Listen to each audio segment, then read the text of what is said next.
Rodgers gets the snap. Blitz is on. Rodgers scrambles left, winds up Rainbow. He's got Cobb at the 10 to the 5 to the end zone. Touchdown and a dagger. Oh my goodness. An NFC North Division Championship dagger. What is going on, everyone? Welcome back to Real Packers Talk, the podcast dedicated to everything green and gold. I am your host, Ethan Peltier. You can find me on both Instagram and Twitter at Real Packers Talk.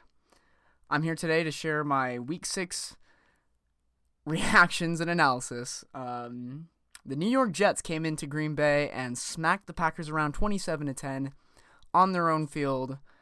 And man, I've got a lot to say, so without further ado, here it is. So let me just start off by saying this. This was definitely the worst, or one of the worst performances that I've seen from this team in years.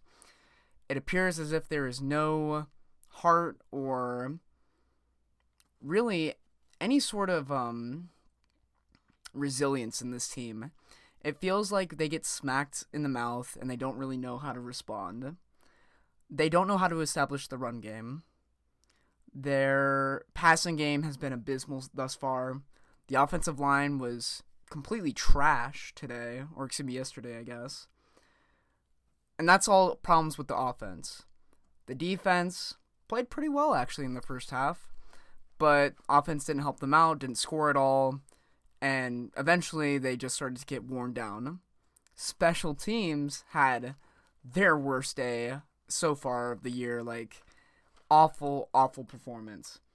So now that I've kind of just given some basic thoughts, I'm going to go a little bit more in depth. I'm going to start with the offense. And like I said, this offensive line was just not good. They were giving up pressures and sacks all game long, which really affected the way that Aaron Rodgers, played. Obviously, he came in with a hurt thumb, which I didn't really expect would have too much of an impact, and it didn't seem like it did, but it's hard to tell because he was getting so much pressure in his face that would he have been able to make those throws anyways? That being said, I know a lot of Packers fans are going to blame Rodgers for this loss. I'm a little bit more 50-50 when it comes to that. I think that he missed some throws for sure, and that definitely falls on him. However, like I just said, when he's getting pressured all game long, can you blame the guy? Moving forward, I do think that Elton Jenkins is also playing out of position right now. He has definitely struggled over at right tackle, and you have to think, are they going to look to move him back inside at guard, especially since I believe, Royce Newman has been struggling so much as well. There's just a lot of question marks on this offense, especially the offensive line right now. And I feel like a lot of that kind of falls on Matt LaFleur, who, don't get me wrong, I love him as a head coach, but man, he has not adjusted thus far in the season, and it shows. During his press conference this week, he came out, and the first thing he said was basically something like, "We need to be better." He said that for the last 5 or 6 weeks. I'm tired of hearing this, "We need to be better." If you know you need to be better, be better. I know it's way easier said than done. Moving forward, I do also want to give the Jets a ton of credit. They came in with a not terribly complicated game plan, but it worked, and they ran it well. Their defense definitely had us shut down for basically the entire game. I mean, our offense only scored 10 points. So, got to give credit to their defensive line. They were getting pressure all game long, and then their secondary was playing legit. Sauce Gardner is a legit lockdown corner in my eyes. He's pretty good. So, other than that, there was an injury in this game. Randall Cobb went down with a high ankle sprain. He will probably miss some time, so that's another thing to keep an eye on. But all of that I just gave to you, that was just the bad, right? I'm going to go a little bit more in depth, but I'm just going on and on and on and on about the bad things that happened in this game. And trust me, there was a lot of it. I do intend to speak on the good things, but yeah, it was not a pretty game to watch. Very frustrating for sure. just going to go ahead and hop into some game stats now. Zach Wilson went 10 for 18, throwing for 110 yards, which really goes to show the Jets really weren't doing much on offense, especially when it comes to like their passing game. They're definitely, in my eyes, a run-first team anyways, with Breece Hall and who's their other guy? Something Carter, I think. I'm not quite sure. Sorry, I'm not a Jets fan. But, man, they were running all day on us, it felt like. At least in the second half. Like, as this game went on, the Jets definitely got stronger, and it looked like the Packers got weaker. Both Quinnen and Quincy Williams had games. Like, they both played their hearts out. Quinnen was, he's a defensive lineman, and Quincy is a linebacker. Both of them were all over the field. I believe Quinnen had, a sack and a blocked field goal. Like, dude was giving our offensive line nightmares. I also want to touch on Breece Hall's performance. He had 20 carries for 116 yards and a touchdown. And basically the game-winning touchdown, like, I don't know. The Packers did not seem like they were very interested in stopping their running backs. I am going to now jump over to the Packers and cover some of their stats. Aaron Rodgers went 26 for 41. I'm just going to pause for a second. 41 for 246 yards and a touchdown. Allen Lazard was the one who received that touchdown, who also had a couple catches for 76 yards. And then Robert Tonyan had 10 catches for 90 yards, so he was pretty much our only bright spot on offense. Aaron Jones only had 4 touches in the first half, and that's something that Matt LaFleur addressed, said that can't happen. So my question is, why does it keep continuing to happen? Like, why is this a regular occurrence? And I know that they really struggled to run the ball. Trust me, I watched the same game that y'all did, but they completely abandoned it. As far as the good news, I thought that Jair Alexander had a decent day. He only gave up, I believe, like a couple of receptions for 30-ish yards. He was locking guys down for the most part. And then Rashawn Gary also had a sack, so I believe he has 5 sacks on the year now in 6 games. So those are minor positives to take away from this game as far as the stat line goes. For this week's edition of Who's Hot, Who's Not, I'm going to start with who's hot, and I'm going to say Jair. I just touched on his performance. He was one of the only bright spots from this game.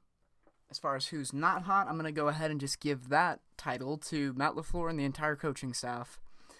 They either, 1, have not done a great job of getting these guys prepared, or 2, once they're in the game, they just don't make adjustments, or they get completely outcoached.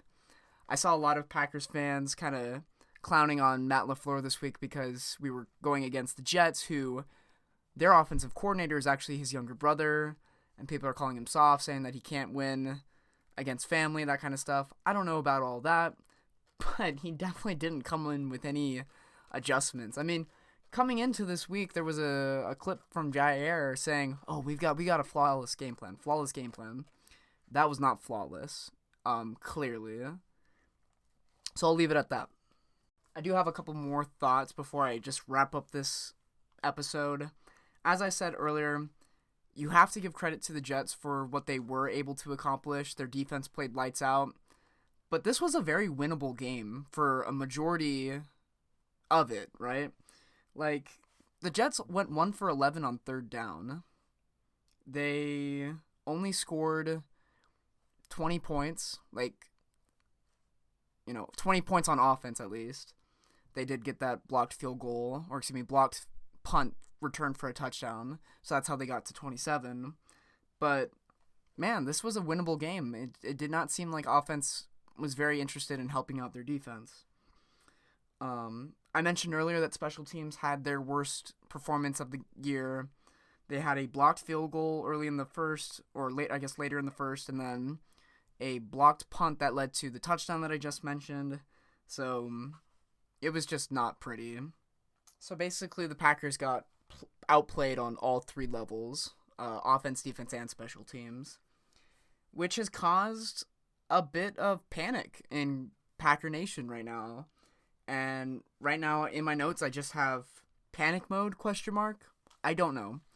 Personally, I do still think that it's, early in the season. It's only week 6. And there is plenty of time to get this turned around.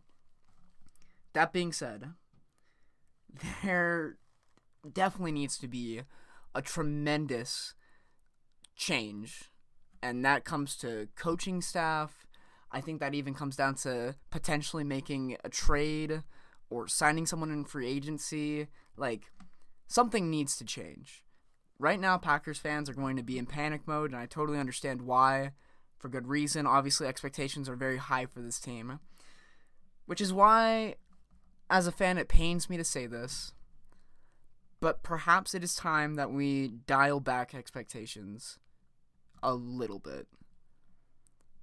I think this is a really good football team, or could have the potential to be a really good football team, but there's just too many unanswered questions for me to believe that they're going to make a serious run for the Super Bowl this year.